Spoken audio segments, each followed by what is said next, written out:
নমস্কার বন্ধুরা, আমার বৃষ্টিপর্ণা চ্যানেলে আপনাদের স্বাগত।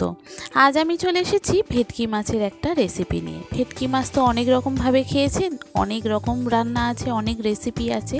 আজকে আমি একটা সিম্পল রেসিপি আপনাদের সঙ্গে শেয়ার করছি। ভেটকি মাছটা রান্না করব আলু দিয়ে, কিন্তু এটা করব আমি বাটা মশলায়, মানে আজকে মশলাগুলোকে আমি শিলে বাটবো। তো এই হচ্ছে, আমি ভেটকি মাছ একটা মাঝারি সাইজের গোটা ভেটকি মাছ নিয়েছি। তো মাছটাকে ভালো করে কেটে ধুয়ে পরিষ্কার করে নিয়ে এসেছি। এবার মাছের মধ্যে নেব একটু আলু, পেঁয়াজ, টমেটো, কাঁচা লঙ্কা আর বেসিক যে মশলাগুলো আছে সেইগুলো আজকে নেব আমি গোটা। একটু জিরে, একটু ধনে, একটু মৌরি, গোলমরিচ কয়েকটা, আর নিয়েছি শুকনো লঙ্কা দুটো, আর নেব একটু আদা, আর একটু নিয়েছি রসুন। এইগুলো আজকে আমি পুরো বেটে দেব। বাটা মশলার স্বাদ যে এত সুন্দর খেতে হয় তা এই রান্নাটি না খেলে বুঝতেই পারবেন না যে সত্যি বাটা মশলার এত সুন্দর স্বাদ হয়। তো সেই স্বাদকেই ফিরিয়ে আনার জন্য আমি কি করেছি, আজকে মশলাগুলোকে আগে সব নিয়ে একটা বাটিতে জল দিয়ে 10 মিনিট মতো ভিজিয়ে রাখবো। তাহলে কি হবে, এটা আমার বাটতে সুবিধা হবে। তো এখানে ওটা ভেজানো থাক, ততক্ষণে আমি মাছগুলোকে লাল লাল করে ভেজে নিই। তো মাছগুলোতে প্রথমে আমি নুন আর হলুদ মাখিয়ে মাছগুলোকে লাল লাল করে ভেজে তুলে নেব। তারপরে আলুটাকেও ভেজে তুলে নেব। বন্ধুরা, রেসিপিটি যদি ভালো লাগে তাহলে আমার চ্যানেল বৃষ্টিপর্ণাকে অবশ্যই সাবস্ক্রাইব ও ফলো করে দেবেন, আর পাশে থাকার বেল আইকনটি অবশ্যই অন করে দেবেন। তাহলে ভিডিও আপলোডের সাথে সাথেই আপনাদের কাছে নোটিফিকেশান চলে যাবে ভিডিও আপলোডের। কেমন হলো রেসিপিটা অবশ্যই আমাকে পুরো ভিডিওটি দেখে কমেন্ট করে জানাবেন। ভালো লাগলে একটা লাইক ও শেয়ার করে দেবেন। দেখুন, মাছে নুন হলুদ মাখানো হয়ে গেছে। এবার একটা ফ্রাইং প্যানে আমি বেশ কিছুটা সর্ষের তেল দেব, দিয়ে মাছগুলোকে ওলট পালট করে লাল লাল করে ভেজে তুলে নেব। মাছগুলো ভাজা হয়ে গেলে তারপর ওই তেলেতেই যে আলুগুলো কেটে নিয়েছিলাম সেই আলুগুলো দিয়ে লাল লাল করে ভেজে তুলে নেব। এই সময় দেখবেন ভেটকি মাছ প্রচুর পাওয়া যায়। এই ঠান্ডা ঠান্ডা ওয়েদার, এই সময় ভেটকি মাছের নানা রকম রেসিপি হয়, নানা সুন্দর খেতে সুন্দর সুন্দর রেসিপি হয়। তো আমিও ভাবলাম যে অনেক রেসিপি তো আপনাদেরকে দেখিয়েছি, আজকে বরং আমি এই মাছটা করব সিম্পলভাবে, কিন্তু মশলাটা বেটে করব। এই বাটা মশলার স্বাদ যে এত সুন্দর হয়।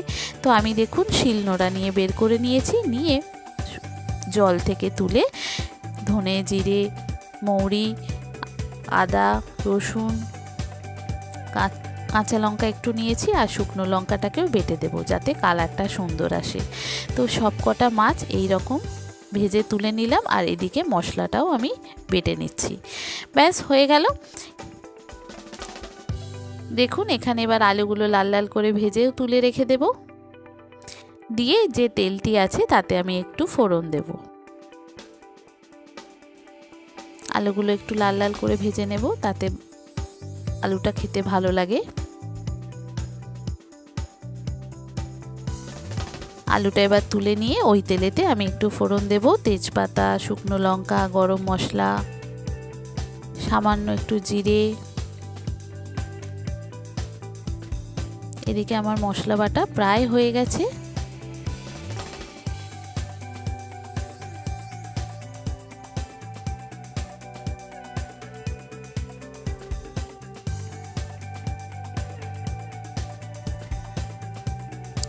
সব ফোড়নগুলো থেকে যখন সুন্দর গন্ধ বেরোবে, তখন যে পেঁয়াজ, টমেটো, আমি কাঁচা লঙ্কা নিয়েছিলাম সেই পেঁয়াজ, টমেটো, কাঁচা লঙ্কাটা তেলের মধ্যে দিয়ে ভালো করে নাড়াচাড়া করে ভেজে নেব। তারপর এবার যাতে তাড়াতাড়ি সিদ্ধ হয়ে যায়, ও পরিমাণ মতো অল্প একটু নুন দেব, দিয়ে মশলাটা যেটা বেটে নিলাম শিলেতে সেই মশলাটা দিয়ে দেব। দিয়ে এটাকে পেঁয়াজ আর টমেটোর সঙ্গে খুব ভালো করে তেলেতে কষাবো। আর যে শিল ধোয়া যে জলটা আছে সেই জলটা ফেলবেন না, সেই জলটা এখানে ব্যবহার করব।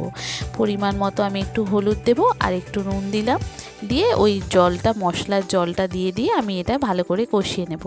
একটু সামান্য চিনি দেব যাতে নুন আর ঝালের ব্যালেন্সটা ঠিক থাকে। দিয়ে এবার এটাকে জল দিয়ে তেল ছাড়া অবধি এটা কষিয়ে নেব। এত সুন্দর গন্ধ বেরোচ্ছে, কি বলবো আপনাদের, সত্যি বাটা মশলা যে এত সুন্দর স্বাদ হয়, মানে কি বলবো আপনাদের। আমরা তো সবসময় এখন গুঁড়ো মশলার উপর নির্ভরশীল, বাটা মশলা খুবই কম ব্যবহার করা হয়। তো আজকে ভাবলাম এই বাটা মশলাটা দিয়েই ভেটকি মাছটা রান্না করি। অসাধারণ সুন্দর খেতে হয়েছিল, কি বলবো আপনাদের। বন্ধুরা, গরম ভাতের সাথে এই রকম যদি বাটা মশলা দিয়ে রান্নাটি হয় মাছের, ভেটকি মাছের, দারুণ সুন্দর স্বাদ হয়। দেখুন আলুগুলো দিয়ে দিলাম, দিয়ে এটাকে ভালো করে কষিয়ে নেব। কষিয়ে যখন মশলাটা কাঁচা গন্ধটা চলে যাবে তখন একটু বেশি করে পরিমাণ মতো জল দিয়ে দেব। দিয়ে এটা সিদ্ধ হতে দিয়ে দেব। তারপরে মাছগুলো এর মধ্যে দিয়ে দেব।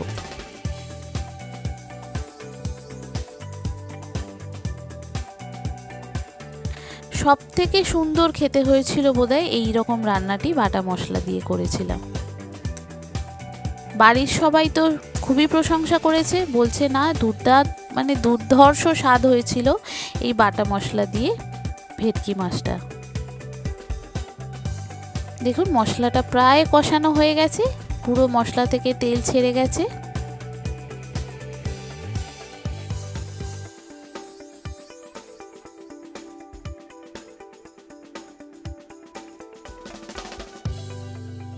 এবার এখানে জল দিয়ে দেব।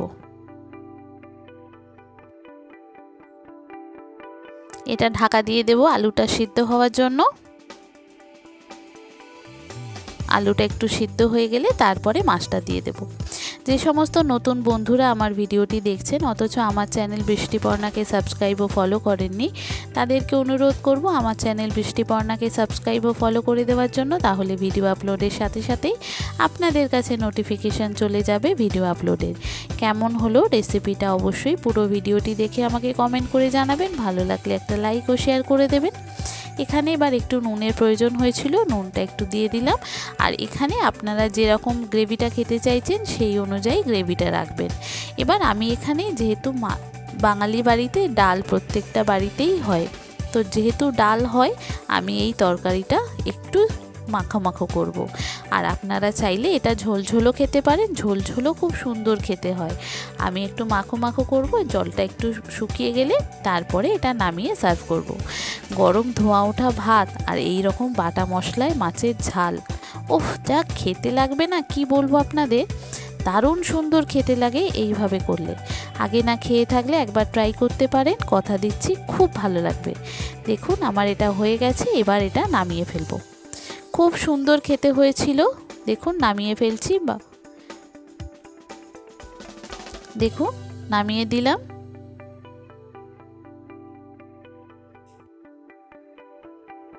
কত সুন্দর দেখতে লাগছে। ভেটকি মাছ এমনিই সুন্দর খেতে হয়, অসাধারণ স্বাদ, আবার পড়েছে বাটা মশলা, একদম দুইয়ের কম্বিনেশনে এটা অসাধারণ সুন্দর খেতে হয়েছিল।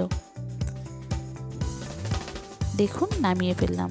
গন্ধ এত সুন্দর গন্ধ ছাড়ছে আর স্বাদে দুর্দান্ত স্বাদ হয়েছিল এই রকম। দেখুন কাছ থেকে আপনাদের দেখাই কত সুন্দর খেতে লাগছে, দারুণ সুন্দর খেতে লাগছে। এইভাবে করবেন একবার, আগে না খেয়ে থাকলে এইভাবে একবার ট্রাই করতে পারেন, কথা দিচ্ছি খুব ভালো লাগবে। কেমন হলো জানাবেন, ভালো লাগলে একটা লাইক ও শেয়ার করে দেবেন। নতুনরা অবশ্যই সাবস্ক্রাইব ও ফলো করে আমার পাশে থাকবেন। ভালো থাকবেন, সুস্থ থাকবেন, সাবধানে থাকবেন। থ্যাংক ইউ বন্ধুরা।